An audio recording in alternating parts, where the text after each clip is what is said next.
Welcome to our channel Telugu రాజ్యం. నేను మీ రామ్. శోభితా ధూళిపాల మరియు నాగచైతన్య వివాహం డిసెంబర్లో జరగనుంది. అయితే ఎస్టర్డే వాళ్ళ తమ్ముడైనటువంటి అఖిల్ ఒక పోస్ట్ పెట్టడం జరిగింది. సో ఆ పోస్ట్లో ముఖ్యంగా ఒక అమ్మాయి పేరైతే మెన్షన్ చేసి పెట్టాడు, Zainab Ravdjee. So found my forever mated, happy to announce that Zain B Ravdjee and I are happily engaged అనేది పెట్టాడు అనమాట. సో అసలు ఎవరు ఈ అమ్మాయి తెలుసుకోవాలని అయితే అందరికీ ఉంది. సో దీనికి సంబంధించి ఒక పూర్తి వివరణ మనకు అందించడానికి సినీ మరియు రాజకీయ విశ్లేషకులు దాసరి విజ్ఞాన్ గారు మనతో ఉన్నారు. నమస్తే అన్న. అసలు ఈ జైనబ్ రవడ్జీ ఎవరు ఈవిడ? తను ఎవరు అంటే యాక్చువల్లీ మనకి హైదరాబాద్లో ఎప్పటి నుంచో ఓల్డ్ బిజినెస్ మ్యాన్లు చాలామందికి తెలుసుంటే వీళ్ళెవరో తెలుస్తుంది. జెడ్ఆర్ కన్స్ట్రక్షన్స్, జెడ్ఆర్ డెవలపర్స్, ఇంకా ZR green energy, ZR solar energy, ZR industries related అయ్యో అన్ని. మోస్ట్లీ. ఇది మనకి ఇప్పుడు నీకు చెప్తా విను, హెచ్ఎం ఉందా ఆ టర్నింగ్లో? హెచ్ఎం స్వదేశ్ హెచ్ఎం అని ఉంటుంది జూబ్లీ నుంచి అటు టర్న్ అయ్యేటప్పుడు.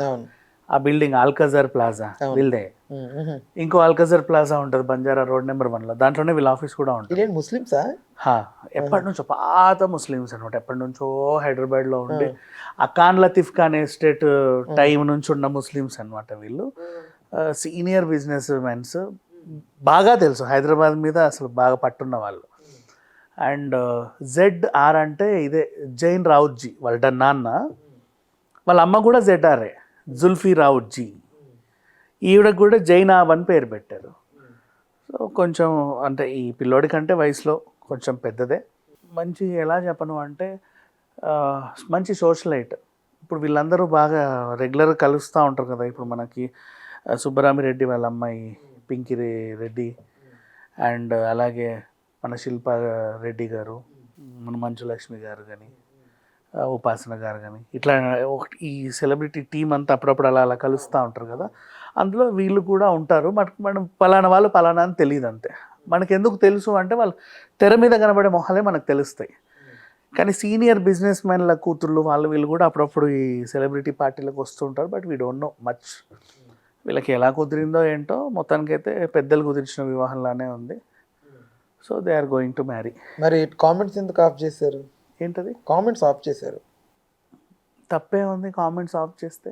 నాగచైతన్య మొన్న శోభితా ధూళిపాల కూడా ఒక పోస్ట్ పెట్టినప్పుడు కామెంట్స్ ఆఫ్ చేసి, మరి అంటే ఎందుకు భయపడాలి? భయం కాదు మా చిచిచి, అది భయం అనుకోకూడదు, తప్పది. శుభమాన పెళ్లి చేసుకుంటుంటే అపశక్న పక్షి ఎవరో వచ్చి మాట్లాడదాం చండాలంగా ఉంటే వీళ్ళ కుటుంబంలో ఆల్రెడీ బ్రేకప్స్ ఎక్కువ ఉన్నాయి. అవునా? సెకండ్ మ్యారేజెస్ ఎక్కువ ఉండేసరికి ఏంటంటే ఆడికన్ను వీడికన్ను పడకుండా జస్ట్ ఒక దిష్టి చుక్క లాగా కామెంట్స్ ఆఫ్ అంతే. అదొక దిష్టి చుక్కలా చూడండి.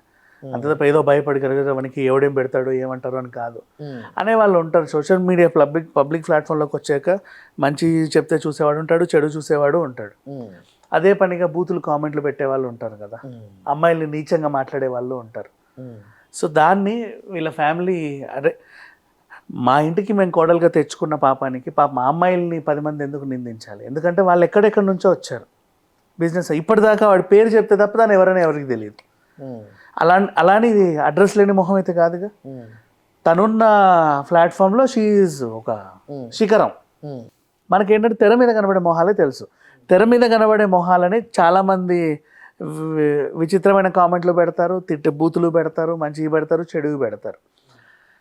బాడీ షేమింగ్లు ఎక్కువ ఉంటాయి. సినిమా నటులు ఎవరైనా పెళ్ళిళ్ళు చేసుకుంటే ఈ కామెంట్లు పెట్టేవాళ్ళు బాడీ షేమింగ్లు చేస్తారు. ముక్కలా ఉంది, కన్నీలా ఉంది, మూతిలా ఉంది, నడుమట్టా ఉంది, ఒడ్డిలా ఉంది, పొడిగిలా ఉంది, ఆయనకి ఇట్లా ఉంది, మీ ఇద్దరికి అదే ఇట్లుంది, సెట్ అయితే సెట్ అయింది లేకపోతే లేదని. అందుకని చెప్పి చాలామంది సెలబ్రిటీస్ బయట వాళ్ళు ఇప్పుడు హీరోయిన్లను పెళ్లి చేసుకుంటే చూపిస్తారు. ఎందుకంటే వాళ్ళకి తెలుసు ఆల్రెడీ ఇలాంటివన్నీ. బయట నుంచి ఒక అమ్మాయి వచ్చినప్పుడు ఒక మాట మన ద్వారా ఆమెకు ఒక మాట పడనీయడం తప్పు. ఎందుకంటే మనం సినిమా ఇండస్ట్రీలో ఉన్నాం కాబట్టి 10 మంది ఎలా ఉన్నా మనకు అలవాటే ఇవన్నీ. మనల్ని నమ్ముకొని ఒక బయట నుంచి ఒక మనిషి వచ్చినప్పుడు మనకు పడే బూతుల్ని వాళ్ళకు కూడా ట్రాన్స్ఫర్ చేయడం అనేది పద్ధతి కాదు, తప్పు. అందుకని చెప్పేసి కామెంట్స్ ఆఫ్ చేశారు, అంతకుమించి ఇంకేం లేదు. రానా ఫాలో అవుతున్నాడు అమ్మాయిని, ఎట్లా రానాకి ఎట్లా?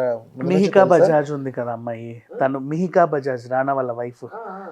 ఆమె కూడా తను లైక్ బిజినెస్ అమ్మాయి. మనకు బజాజ్ ఫ్యామిలీ తెలియంది కాదుగా.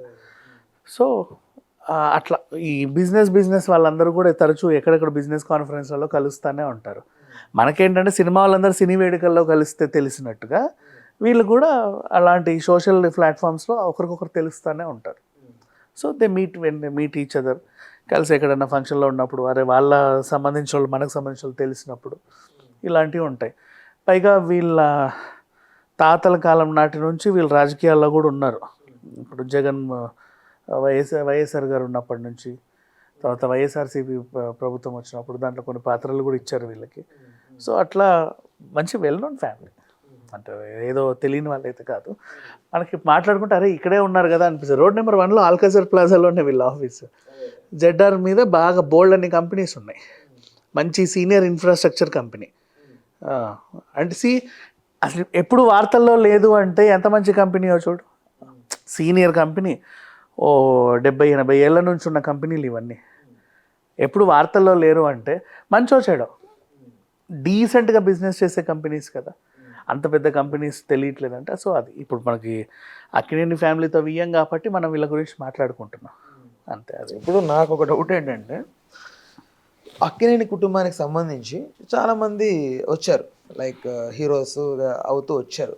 అయితే వీళ్ళలో ఎవరైతే వెల్ నోన్ పర్సనాలిటీగా బయటకు వచ్చారో, లైక్ నాగార్జున గారు, నాగ చైతన్య, అఖిల్, మిగతా సుమంత్ గారు, లేకపోతే ఇంకెవరో ఒక అతను ఉన్నారు కదా, అలా వైకుంఠపురంలో చేశారని పేరు స్ట్రైక్ అవ్వట్లేదు నాకు. సో వాళ్ళిద్దరికి పర్సనల్ లైఫ్కి సంబంధించి మనకేం బయట రావట్లేదు, బట్ వీళ్ళ ముగ్గురు గురించే వచ్చింది. ఎస్పెషల్లీ వీళ్ళ ముగ్గురే సెకండ్ మ్యారేజ్ వైపు అంటే ఏంటి వీళ్ళకి ఏంటి అది అర్థం కావట్లేదు. మ్యాండటరీగా ఇప్పుడు సుప్రియ గారికి వాళ్ళ హస్బెండ్, సుమంత్కి వాళ్ళ వైఫ్, సుశాంత్కి కూడా ఏదో చిన్న ఎఫ్ఐఆర్ ఉండి ఏదో అయిందని ఏదో వార్తలు, బాగానే ఉంటే బాగుందని. ఇంకా వాళ్ళ ఫ్యామిలీలో 2-3కి ఇవే. మనం చూసే వీళ్ళని కూడా ఇలాగే చూస్తున్నాం. సంథింగ్ ఎవరికో కొంతమందికి కొన్ని రకాలుగా అట్లా ఉంటుంది. దాన్ని మనం ఏం చేయలేము, అది అంత ఫేట్, అంత మించి ఇంకేం లేదు. అంతేగాని వీళ్ళకి ఏదో ప్యాషన్ 2 పెళ్ళిళ్ళు చేసుకోవడం ఇట్లా మాట్లాడడం. నాట్ ఓన్లీ ప్యాషన్, అసలు అంటే ఖచ్చితంగా వాళ్ళకి అంటే వాళ్ళ తలరాతో పాపం what ever something it happened అంతే, దాన్ని మనం ఏం చేయలేము. ఇప్పుడు మనకి హెరిడిటీ ద్వారా డయాబెటీస్ ఎంతమందికి ఎలా వస్తుందో వీళ్ళ ఇంట్లో అలా తయారైంది. మరి అది దానికి మనం దాని గురించి మాట్లాడకపోవడమే బెటర్. బట్ ఇకపోతే ఈ అమ్మాయి ముస్లిం ఫ్యామిలీ నుంచి కదా వచ్చింది. ముస్లిం ఫ్యామిలీస్ అమ్మాయిలు అంటే చాలా వాళ్ళని పబ్లిక్ ప్లాట్ఫామ్లో పెట్టి తిట్టించాలని ఎవరు అనుకోరు. యాక్చువల్లీ వాళ్ళు బుర్కాతో ఉంటారు ఎప్పుడు, మోస్ట్లీ కనపడదు. సో వాళ్ళ ప్రైవసీని వీళ్ళు గౌరవించి కామెంట్స్ని ఆఫ్ చేయడం జరిగింది, ప్రైవసీని గౌరవించి, అంతేగాని ఎవరికో భయపడి మాత్రం కాదు. ఓకే, సో రైట్ అన్న. అంటే please do subscribe to Telugu Rajyam channel. Please do subscribe to Telugu Rajyam channel. Please do subscribe to Telugu Rajyam channel. Hi అండి, నేను మీ ఆర్పీని, నెల్లూరు పెద్దారెడ్డి చేపల పులుసు ఓనర్ని. మీరు తెలుగు రాజ్యం అనే ఈ యూట్యూబ్ ఛానల్ సబ్స్క్రైబ్ చేసుకుని మంచి మంచి వీడియోలతో వస్తారు. Thank you so much. Hi people, I'm Sonakshi Verma and you please watch Telugu Rajyam and please subscribe to the channel.